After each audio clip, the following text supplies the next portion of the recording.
and welcome back to another episode of the Influence Economy podcast. I'm your host, Shayna Davis. I'm so glad that you're here. But before we get started, I would love if you would do me a favor. So, wherever it is that you are listening to this episode, I want you to take a screenshot of it. And with that screenshot, I want you to post it on LinkedIn, tag us here at Shayna Rattler Davis. And then I just want to hear your biggest aha moment or your biggest takeaway from this episode. And the reason why I do that is because, in my opinion, far too many leaders don't know exactly how to cultivate and build the external influence that the new world that we live in demands. And when we share these episodes, it will actually show them the signals that they need to send in order to be developed to lead better. So I appreciate you being willing to share. So, have you ever heard someone say, like, that leader just has presence?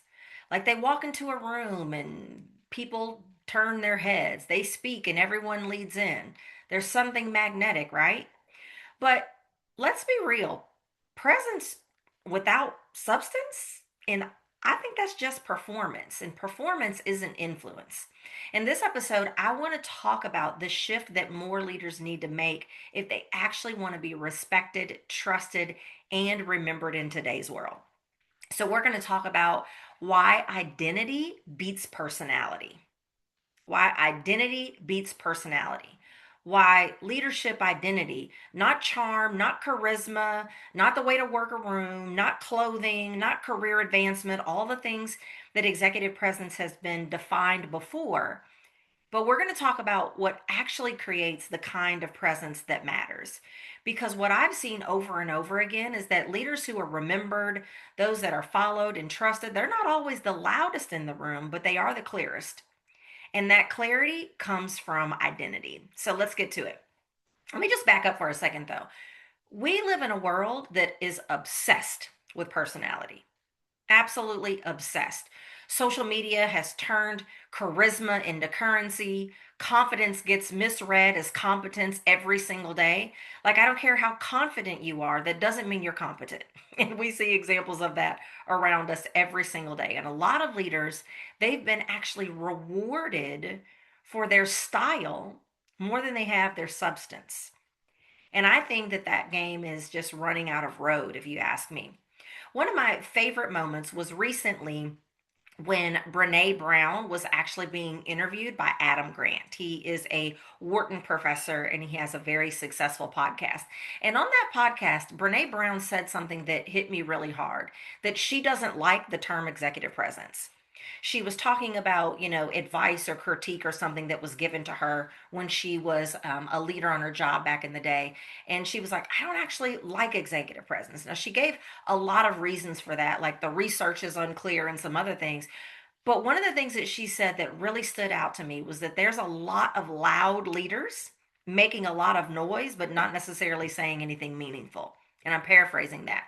But meanwhile, she says there's quiet leaders who the brilliance they have is actually needed in the world. And I'm like, yes, ma'am, that part right there. And it gave language to something that I felt for a long time because the term executive presence, if you're not watching the video, I'm air quoting quite sarcastically, has become this vague, shallow concept that often rewards performance over depth. Like, who performs confidence best? Who looks the part? Who says the buzzy phrases in the boardroom? But I believe that influence is shifting, and I'm here to do my part to do that because we're in an era that doesn't just want visibility, it wants values, it wants clarity, it wants proof. So here's my take: executive presence, it's not about your posture or your polish or your poise anymore. It starts with your leadership identity. And when I say leadership identity, I mean who you are as a leader, what you stand for, how you show up, the signals that you send to the outside world consistently across every platform, conversation, and decision.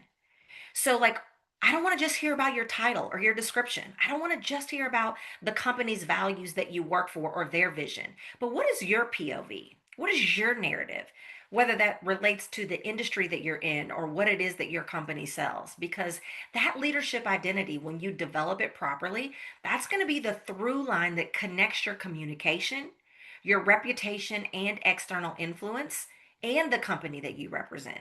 It's going to make people say, like, oh, I know what she stands for.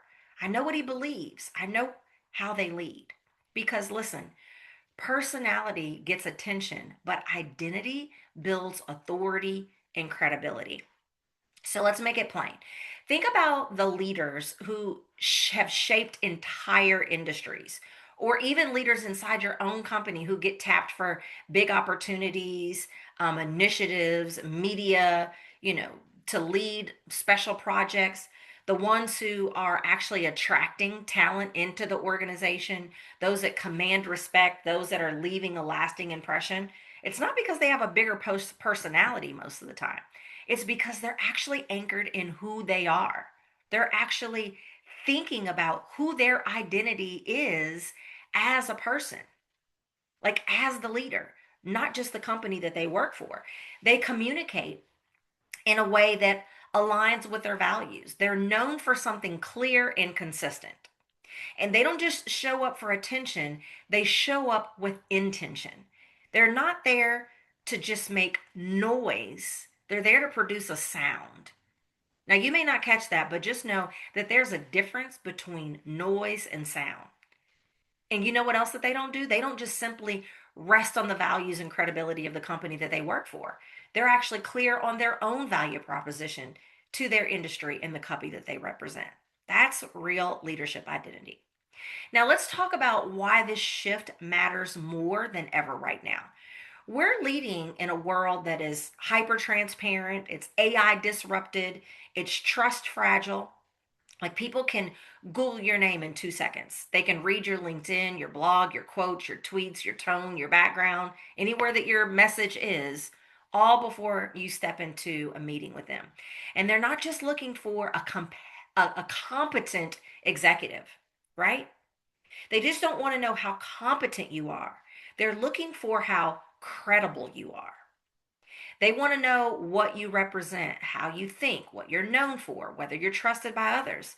So, if all you're leaning on is your personality or your ability to perform confidence in the moment, you're playing the wrong game. Today's influence game is about alignment. Are you showing up in a way that reflects your identity? Do your words, your decisions, your content, your presence, does all of that align with something bigger than just a personality trait or character?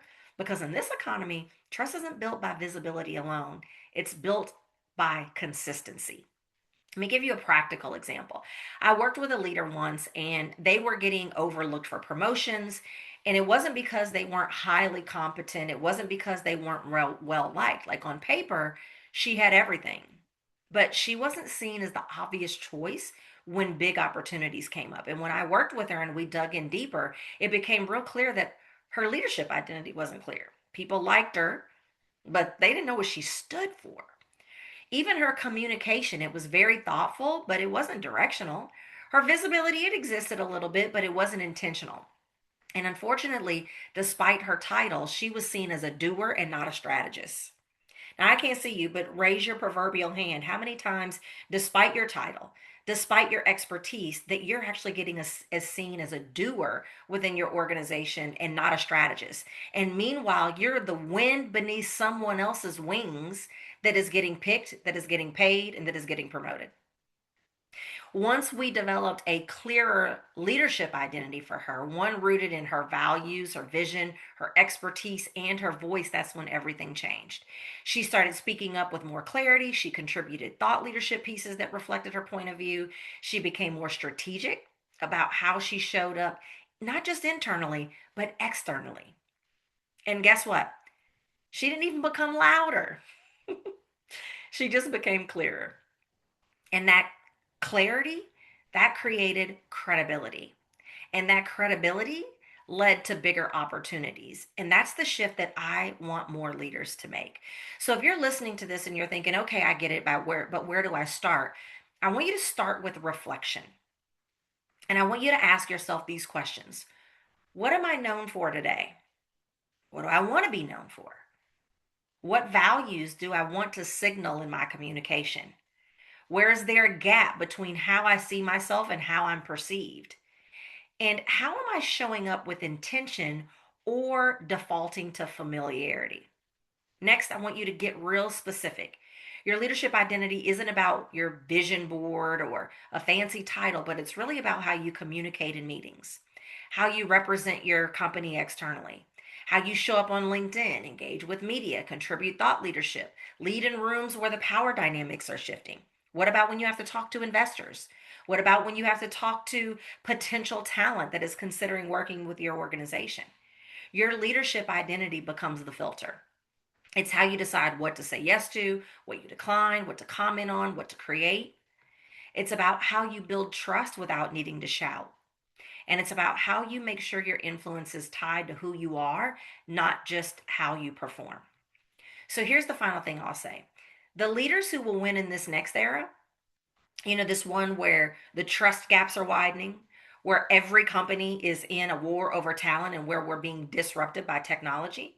The leaders who are going to win in that era, they're not the ones with the best presence, they're the ones with the clearest identity. So, executive presence, it's not dead, it's just been overused, misdefined, watered down, if it's been defined at all. It's just, like I said, this vague X factor. So it's time to stop chasing polish and start building clarity because the world doesn't need more loud leaders, it needs more aligned ones. And when your identity drives your presence, you stop performing and you start influencing. And that's the kind of leadership that shapes companies, industries, and culture. So let's make the shift. Let's forget about personality. Let's build identity because when you do, influence isn't just a trait, it becomes your strategy.